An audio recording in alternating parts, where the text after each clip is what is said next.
شہوت کے بغیر اگر پانی نکلے تو کیا اس پر غسل لازم ہوگا؟ ایک اور سوال، وضو کرتے وقت اگر دان سے خون نکلے تو کیا حکم ہے؟ ایک اور سوال، اگر کسی کو ریال قرض دیں اور پھر اس کا ریٹ کم یا زیادہ ہو جائے تو کیا حکم ہے؟ ایک اور سوال، نیک اور صالح اولاد کے لیے وظیفہ بتا دیں۔ آیات اللہ، گلگت بلتستان۔ بسم اللہ الرحمن الرحیم۔ آج کی اس نشست میں ہمارے بعض ساتھیوں نے سوالات بھیجے ہیں، ان سوالات کے جوابات ترتیب وار دیں گے۔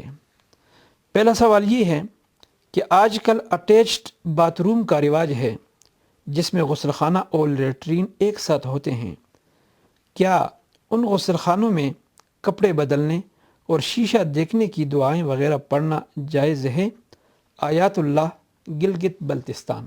اس میں قانون یہ ہے کہ لیٹرین اور اسی طرح غسل خانہ دونوں اگر ایسی جگہ کے اوپر ہوں کہ درمیان میں کوئی حائل، کوئی دیوار وغیرہ نہیں ہے اور باقاعدہ وہاں لیٹرین کی بدبو وہاں غسل خانے میں محسوس ہوتی ہے، ایسی صورت میں وہاں پر دعائیں پڑھنا، خواہ شیشے کی دعائیں ہیں یا کپڑے بدلنے کی دعائیں ہیں، ان دعاؤں کا پڑھنا جائز نہیں ہوگا۔ البتہ اگر درمیان میں کوئی دیوار ہے یا کوئی رکاوٹ، کوئی حائل ہے جہاں لیٹرین کی جو بدبو ہے وہ وہاں محسوس نہیں ہوتی، تو ایسی صورت میں وہاں پر وضو کے دعائیں اور اسی طرح کپڑے بدلنے کی دعائیں اور ساتھ ساتھ شیشہ دیکھنے کی دعائیں بھی پڑھنا جائز ہے۔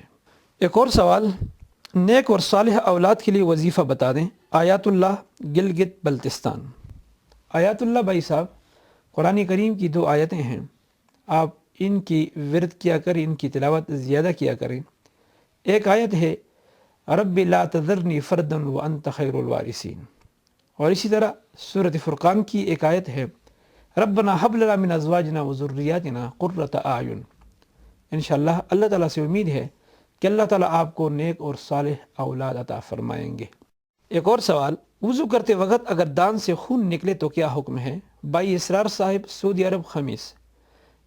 اس میں قانون اور ضابطہ یہ ہے، اگر خون تھوک کے برابر ہے یا تھوک سے زیادہ ہے، ایسی صورت میں وضو ٹوٹ جائے گا، لیکن اگر خون تھوک سے کم ہو، ایسی صورت میں وضو نہیں ٹوٹے گا۔ ایک اور سوال، اگر کسی کو ریال قرض دیں اور پھر اس کا ریٹ کم یا زیادہ ہو جائے تو کیا حکم ہے؟ یہ سوال بھی بائی اسرار، سعودی عرب، خمیس سے۔ جواب یہ ہے کہ مقروض نے قرض خواہ سے جو قرض لی ہے ریال کی صورت میں، تو مقروض وہی ریال اپنے قرض خواہ کو واپس کرے گا، خواہ ریال کی قیمت زیادہ ہو یا کم، اس میں کوئی سود وغیرہ نہیں ہے۔ شہوت کے بغیر اگر پانی نکلے تو کیا اس پر غسل لازم ہوگا؟ اس میں ضابطہ اور قانون یہ ہے کہ شہوت کے بغیر اگر پانی نکلے تو اس سے غسل واجب نہیں ہے، البتہ اس سے وضو ضروری ہوگا۔ سوال، اگر کسی نابالغ بچے سے قرآن مجید گر جائے تو اس کا کفارہ کیا ہے؟ بھائی تسلیم صاحب، جدہ، سعودی عرب۔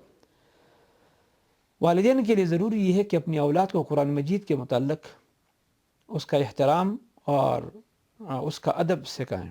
تاہم اگر کسی نابالغ بچے سے قرآن مجید گر جائے تو اس کا کوئی بھی کفارہ نہیں ہے، البتہ بہتر یہ ہے کہ والدین اس کو کچھ رقم دے کر ثواب کی نیت سے صدقہ کر دیں تو یہ بہتر ہوگا۔